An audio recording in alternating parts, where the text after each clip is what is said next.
Happy Sunday, dear YouTubers. This is your boy Nate Nat, back again with another video. In today's video, we'll give you guys an overview of what my 55 watt solar DC setup actually powers up. I have a video regarding an overview of how my system is set up, from the panels, charge controller, fuses, all the way down to the battery.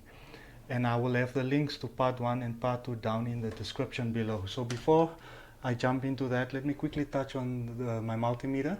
Since the Focus 5M charge controller don't come with all the bells and whistles, I actually had this installed around July last year, and I must say this is a must, a bare bone necessity to give you at least an idea what's going on in the battery, instead of having to constantly play around with a multimeter run. You get where I'm going with this. So how I have this basically set up with this is hooked up to the positive side of the battery terminal, and this is hooked up to the negative side of the battery, of the deep cycle battery. These two wires are hooked up to a DC to DC, sorry about that, USB speaker. I have this hooked up to this JUS-DO8. I actually had it used a hot glue gun to make sure that I don't unintentionally mess around with it. Its total capacity throughput amp is 0.800 amps, or I believe that is around 80 milliamperes. And I have this basically connected up to this Rhino Power deep cycle battery, model DC 3512. 35 amperes. I actually got this one as a gift from Rhino Power a while after I purchased this deep cycle battery. Now, why I have it connected in different setups as the way it is, normally the numbers jump around when I have this hooked up directly to the deep cycle battery, and I don't like that. Could it be the PWM charging? I don't know, but the setup as it is now, I'm quite happy with it. We have our USB fan here at the back. Shout out to my fan. It serves two functions. It keeps the heatsink here at the back of the radio. Heatsink, it keeps it cool. And then smartphones, tablets, or whatever USB device I have here that's charging, it helps keep things cool. I know it's not really necessary, but somehow, in my opinion, it helps extend the life expectancy of my gadgets. This is my Panasonic CQC13005W. Panasonic CD player. Normally back in the day, this is what you found in your vehicle.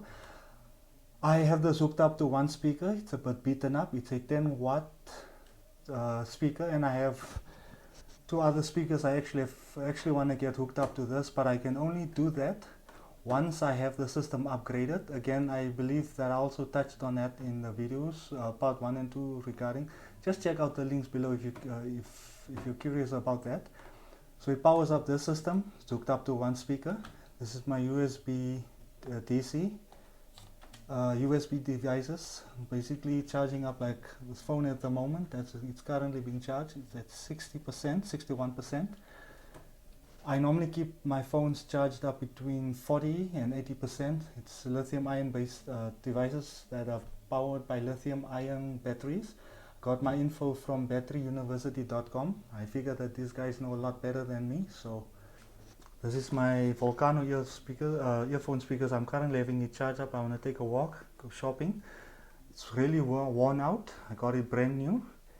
It's about 2 years old. Another thing that is charged up by my system is Lenovo 8-inch tablet, USB fans, DIY power bank. This is my snug power bank. This is my Bluetooth speaker.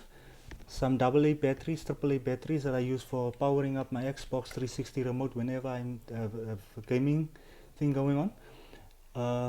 This Bluetooth speaker is highly recommended. It's good for audio, listening to your podcasts, and for listening to your beats, but it's a bit soft. It also serves as a USB. You can also charge like one of those Nokia 3310s. The power batteries inside is actually very good for that. And then we have this Bluetooth speaker. It's good for listening to music, but it's not really good for listening to your podcasts. Thank you guys. See you guys in the next one.